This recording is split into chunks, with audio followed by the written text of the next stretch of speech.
1907 a fait adopter une loi qui dit que l'entretien des digues de protection est de la responsabilité de ceux qui elles protègent.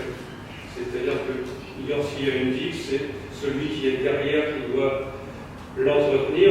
Alors ça s'appliquait pas aux digues des ports qui étaient de la responsabilité de l'État, mais toutes les autres, les digues de protection devaient être financées par les individus. Alors autant dire que cette mesure est tombée régulièrement, on l'a oublié, ce qui fait qu'aujourd'hui on a trouvé un très long kilométrage de ce qu'on appelle des digues orphelines, non entretenues. En 1858, le neveu de Napoléon Ier, qui était Napoléon III, a promulgué la première loi sur la prévention des inondations. C'était suite aux grandes inondations sur le Rhône en 1856. Et déjà dans cette loi, on trouve des éléments, l'essentiel de ce qui est encore en vigueur. Alors la seule mesure pratique qui était là, c'était la définition des zones submersibles. Et il rappelait aussi que ce qui est derrière une digue reste submersible. Et que pour aussi prévenir les inondations, il faut assurer que le fleuve peut toujours s'écouler. Ça, c'est quelque chose qui est resté en vigueur jusqu'en 1937, où on a complété cet aspect des zones submersibles par un aspect de urban planning, d'aménagement et d'urbanisme. Et c'est resté comme ça jusqu'en 1982. Il y a une loi qui a créé le système de transfert des risques par les assurances. Et là, on est passé du système, c'est vrai, un système individuel à un système de solidarité, c'est-à-dire que même ceux qui ne sont pas exposés aux risques, par leur prime d'assurance, vont contribuer à rembourser ceux qui sont exposés aux risques. Alors c'était initialement très orienté vers les inondations. Le premier focus, c'était les inondations fluviales. On l'a introduit après, mais il faut reconnaître par exemple que ce qui est dû aux tempêtes, c'est-à-dire le vent, n'est pas couvert par ce système. C'est couvert directement par les assurances individuelles. En 1995, il y a eu une nouvelle loi, et là, donc, qui est celle qui est encore au cœur de notre pratique en France, c'est l'établissement des plans de prévention des risques. Alors, ces plans de prévention des risques sont des outils pour l'urbanisme et l'aménagement. Donc, on se préoccupe de la protection plutôt matérielle des villes et des territoires plutôt que de la protection des gens. Quand on y reviendra, c'est intéressant de voir que c'est très matériel. Bon, mais ça, par exemple, j'en reviendrai, c'est ce qui est au cœur de notre pratique actuellement. En 2004, il y a une loi sur la protection civile qui demande à chaque maire de ville qui dispose d'un plan de prévention des risques de mettre en place un plan communal de sauvegarde, c'est-à-dire un plan qui lui permet de gérer en cas de crise, savoir qui fait quoi, comment. En 2010, donc, nous avons transposé la directive inondation dans le droit français, donc ce qui introduit des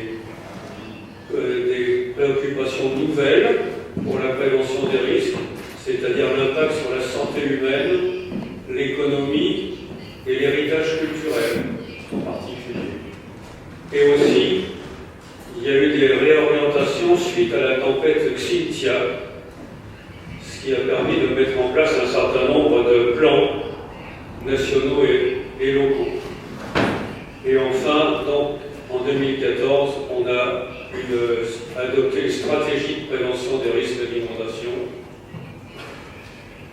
qui a trois objectifs, qui est de diminuer les nombres de victimes, de minimiser les risques, et le troisième, bon, tant que je l'ai oublié, c'est pas très important pour mon exposé, réduire les dommages.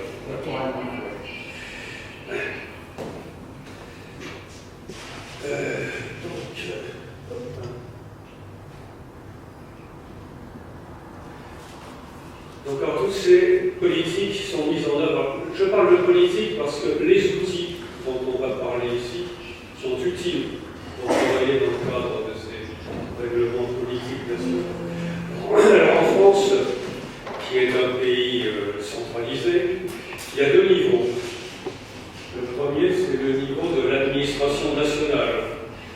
Et le deuxième, c'est le niveau des administrations locales. L'administration nationale s'est donné le but de dire ce qu'on appelle dire le risque, expliquer ce qu'il y a. C'est-à-dire qu'elle définit les lois et les règlements, qu'elle établit des plans généraux, comme le plan sur les submersions qui a été développé après Cynthia. Ces représentants locaux préparent ce qu'on appelle les plans de prévention des risques. Ils informent les communautés locales, ils gèrent le système d'alerte et de vigilance, et après, il est censé venir contrôler si ça marche. C'est ce que je faisais dans ma dernière phase professionnelle.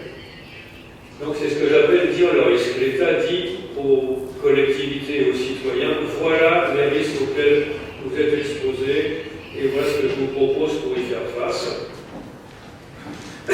Et donc, ceux qui sont chargés de mettre en œuvre tout ça, ce sont les collectivités locales, les mairies, les villes, leurs groupements.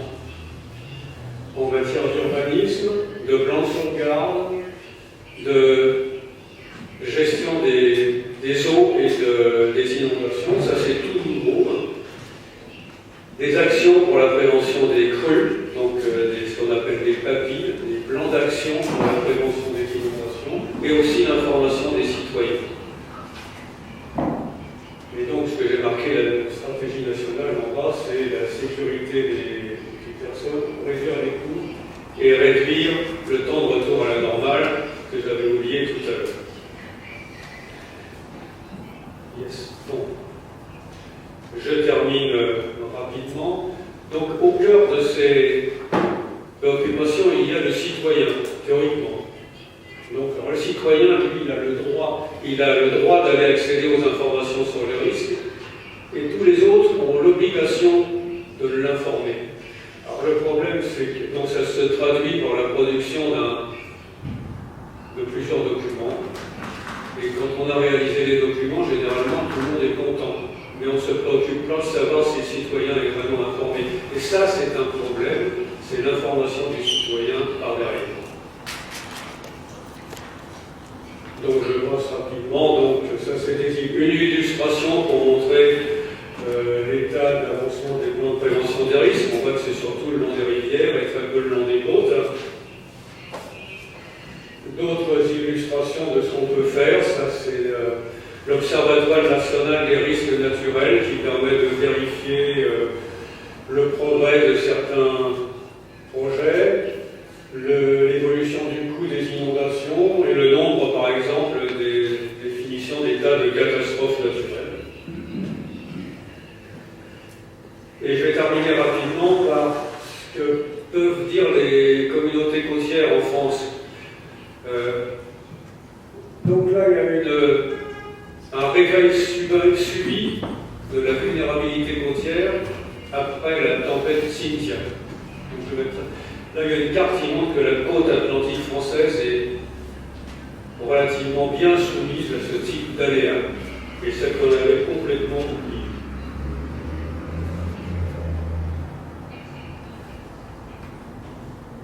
D'autre part,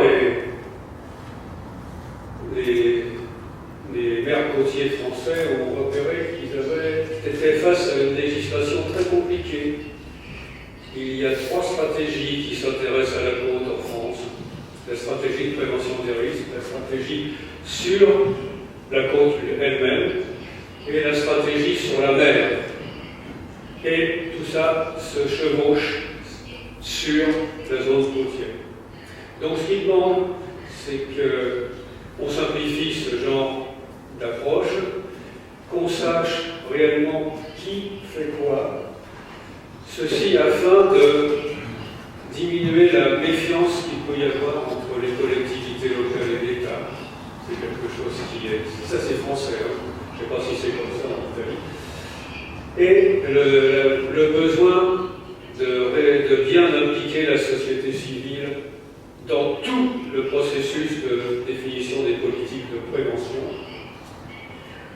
Ça apparaît dans le cadre d'action de Sendai. Et surtout, donc, pour faire ça, excusez-moi, il y a besoin de disposer d'outils d'expertise qui soient clairs et bien documentés. Et ça, EcoStress peut répondre en partie à ce besoin.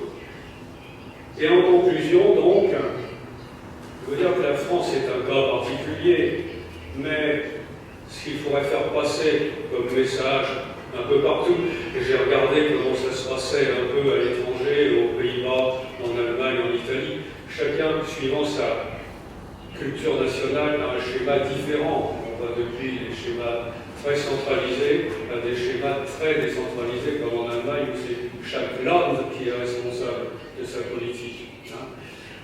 Et donc, par contre, indépendamment de tout ça, il faut que les politiques et les règlements soient clairs, qu'il y ait une bonne définition des responsabilités, qui fait quoi, comment et pourquoi, de permettre à la société civile de s'impliquer vraiment dans la politique. Donc, ce qui conduit à dire que la mise en œuvre doit être de responsabilité locale et qu'elle doit être participative et qu'elle doit être basée sur des outils qui ne suscitent pas la controverse. C'est très important d'avoir des outils avec lesquels les experts peuvent travailler et qui soient clairs pour tout le monde. Donc j'appellerais ça la gestion des risques pour les nuls. En gros, si on veut résumer. Et ensuite, qu'est-ce qui manque en Europe? On a vu qu'il y avait un certain nombre de textes, mais en réfléchissant bien, il manque quelque chose sur les côtes, explicitement. Alors il y avait un projet qui s'appelait Eurosion, qui allait traiter de l'érosion des côtes européennes.